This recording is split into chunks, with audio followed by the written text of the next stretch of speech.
Welcome back. I'm Amy Henderson with Georgia Municipal Association, and we are live in the hall at GMA's annual convention. This is our 80th annual convention. I'm joined by Lou Comer, who is the director of our local government services. I will get this one of these days, I think. And also Kay Pippin, who is the Henry County Chamber of Commerce Executive Director.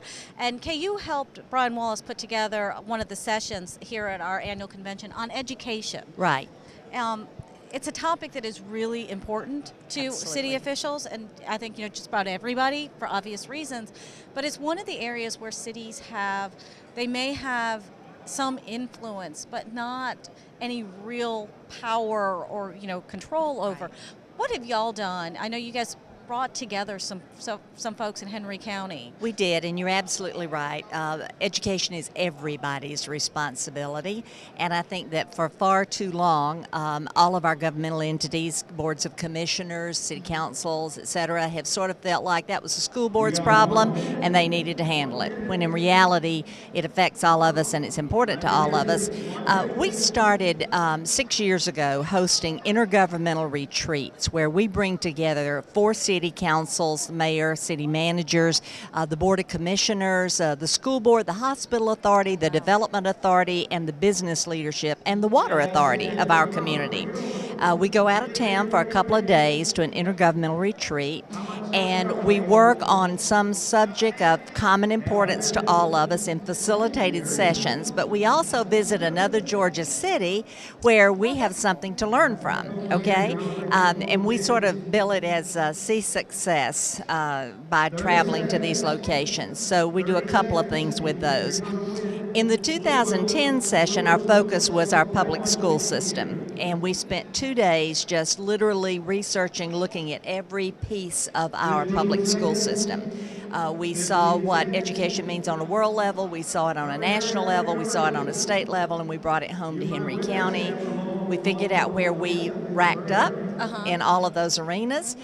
We talked a great deal about workforce development and what our community is going to need. And our city councils were present for all of those discussions. Right. And I'll never forget, one of my best favorite memories is an older member of one of our city councils leaned across the table to the chairman of our school board and said, "What do y'all do with all that money?" And by the time we went home, he was very aware of what was needed in public schools, how underfunded they are, particularly right now, and had a whole new awakening to what public education was all about. So that group commissioned a task force that the chamber led, put together in excess of 100 rank and file leaders and citizens of Henry County that worked for the better part of a year, and came up with a set of recommendations that, if our community embraces, will push what is already a very good public school system over the top to be an excellent public school system. And that is key for economic development everywhere, especially in workforce development. That is one of the things that when industries are going into places, businesses are looking for who's available to work. Exactly. And I'll tell you, I run the chamber in Henry, and we are also a welcome center, and we have thousands, literally, of people who walk in our door every year. And those that are looking in the metro area for a place to live, on their bucket list is a public school system. They want safety for their children, and they also want quality. So it has everything to do, from selling a house to recruiting an industry to retaining an industry to just good old quality of life. Right. How good life is in your community. Very important. You're with the chamber, and obviously you deal with businesses. How involved is the business community in the education effort in Henry County? Very involved. We have a concept in Henry called One Henry, and this is something we have been promoting through these intergovernmental retreats, where we're asking people to come together for the strength of numbers across these governance lines and across business and commerce lines, to put together our best thoughts and thinking, to get on the same page, to push agenda items together. You know, there are no more trucks of money coming from Washington nor Atlanta, so we all understand that it's about what we can do for ourselves now, and we have circled that wagon, and we're making that happen. Let me tell you just a couple of successes. This effort, this initiative, is called the E Squared Education and Economics Task Force. The task force has disbanded, but the work groups are still in place under it.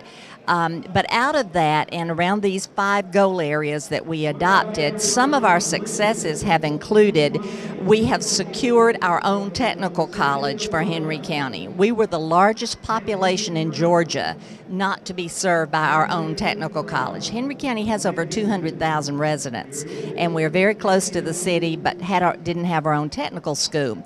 So now we have a beginning of what will be 8 buildings, campus of Southern Crescent Technical College, which was originally Griffin Tech. We have Building 1 is coming out of the ground. We'll be in classes in it by January of 14, and we are now starting progress on Building 2 in our lobby effort, both locally and at the state level, to make that happen. That's located just across the street from Henry County High School. Henry County has 10 public high schools now. So we also have created a Career and College Academy. It is a state-approved charter school program that was established with the blessings of our Board of Education, working hand in glove. This is the way charters ought to work. Right. It has its own governing body. It has its own board of directors separate from the school board, largely comprised of members of the business community, but also of our cities and county government and so forth. It is housed at Henry County High School, but it accommodates all 10 of our public high schools. We've worked out all the transportation issues, everything that's needed. And so they're going to school and they're getting this the workforce development aspect. Absolutely, of it too. absolutely. It is amazing what's being offered under that roof. In addition, by having the technical college across the street, we have articulated agreements between the technical college system of Georgia, the State Board of Education, our local Board of Education, and the regents, because we also have Clayton State University and Gordon College teaching under the same roof. So one of the goals, in addition to having the technical college and our own career and college academy, is that we become the system in the state with the greatest number of students jointly enrolled in high school and college or a technical college simultaneously. And our numbers are growing exponentially. It is unbelievable what's going on. And there are lesser things that have come out of this collaboration, like just a brochure that one of our committees developed explaining to parents about dual enrollment. Right. But one of the most interesting things, ladies, that came out was one of our goal areas was school readiness, you know? Right, making sure that when they're going off to kindergarten, they're ready to be there. Oh, yeah. And really that was the one that bothered me the most. I mean, truly, how does a Chamber of Commerce and a committee impact those ages? Right. Well, one of the things we found out was you can just about ask first grade teachers, and they can just about tell you where a child has been, if the child has been enrolled in daycare, as to their readiness for first grade. They can just about tell you the children that have been watching Barney, are the children that have truly been involved in developmental activities that prepare them for first grade. So we decided we were going to develop our own standards for daycares. We have 200 daycares in Henry County. And who knew? But right in the middle of that, we found out that the state of Georgia had decided we needed to up the standards for daycare. And they had started their own standards of approval, the Good Housekeeping Seal of Approval. Right. And so we've now partnered with them, and we are piloting some of the state standards in our daycares, in some of our Seeing how that daycares. works. Yeah. That's great. So you don't actually have to. These cities, they don't have to go out and create these things on their own. As you mentioned, you guys started doing something, and the state was also. You found out, so it's like, oh well, let's take what they've got. Exactly. We're making this thing about public education too hard. You know, we're acting like it's some rocket science that nobody's ever figured brain out. surgery. And there are some fabulous educators in this state. There are some fabulous school administrators and teachers. Communities just have to decide that they're going to be involved in ways other than just what I call fluff. We have been doing good things for education for a long time, including our Partners in Education program is strong in Henry. We are the sponsors of the Star Student program in Henry County. In a couple of weeks, we will be entertaining all of the new hires, the new teachers. And those are great programs, but we wanted to be systemically involved in assuring that our public school system was a great public school system, and we're well on our way. And I think one of the interesting things is where you started, which was communicating, just everybody getting together and talking. Yes. Talking to each other instead of talking about each other. Exactly. Yeah. And bringing together the government and the business leaders.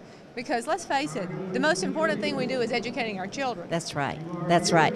And I'll tell you, some of my colleagues around the state say, how on earth do you get all those city councils? We have 4 cities, and the county commissioners and the hospital authority and the school board, everybody in one room. And one of my colleagues said, if I got them in one room, I fear one of them would wind up dead before we left. That's why it's important to have the hospital authority. Right, exactly. Maybe an ambulance standing by. That's exactly right. But it works. When people all sit down together, these are sharp folks, and they're going to come up with some great ideas, and they find out that not operating in a vacuum is very, very healthy for the taxpayers and for the citizens of a community. True. So I highly Everybody recommend has a that. vested interest Absolutely. in how our children are educated. in Absolutely, the state, the absolutely. outcome of that. I'm very proud of our local leaders for allowing themselves to be involved. We're going off to Carrollton this year for our intergovernmental retreat, and our topic is collaboration on economic development. Right. And the school system will be a key part of that. Okay, how much money did y'all spend on? Not a dime. And thank you for I mentioning know that this is one of the things that, cities always, how much does does this it cost? Absolutely Right. nothing. We did this with no out-of-town consultants, no money.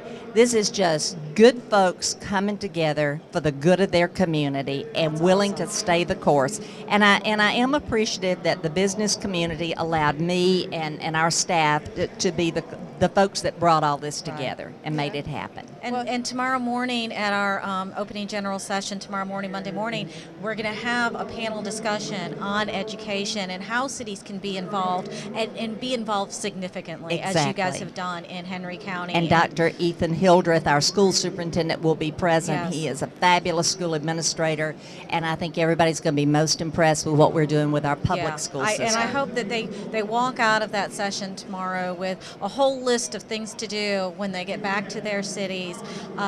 Because again, cities, counties, school boards, that's where it's happening Exactly. in the community. And you know, one more point though, I want to mention that we have some excellent private schools and higher education in our community. Everybody was at the table, including the private schools. Oh, wow. But the bottom line is that there are great public schools, and that's anybody's choice as to where they send their children. But the majority of our state and the majority of our community will always be in that public school system. We have over 40,000 students in the Henry County schools, okay? And we have probably just in excess of 3,000 in private schools. So our whole community understands that a majority of the workforce of the future is now the responsibility of public education. Yeah. Sounds like y'all are a real good model for other people to look to Thank you. if they want to implement similar programs. Yeah. And we are glad to share. Great. Well, and they can go to your website and get more information. They as can. well. There is a neat little video on the chamber website. That's henrycounty.com. Not hard to remember. And click on education and scroll down, and you can watch a video, again, with no out-of-town help. Wish we had had this great system when we did that. It'll show. We are blessed here, yes. It's not very professional, but it gets the point across. Well, that's Okay. great. Kate, All thank right. you so much for being here with Thank us you. today, and we're really looking forward to the session tomorrow and hearing more about what y'all have done there. That's going to be really Yeah. great. Thank you very much. Thanks. Thank you.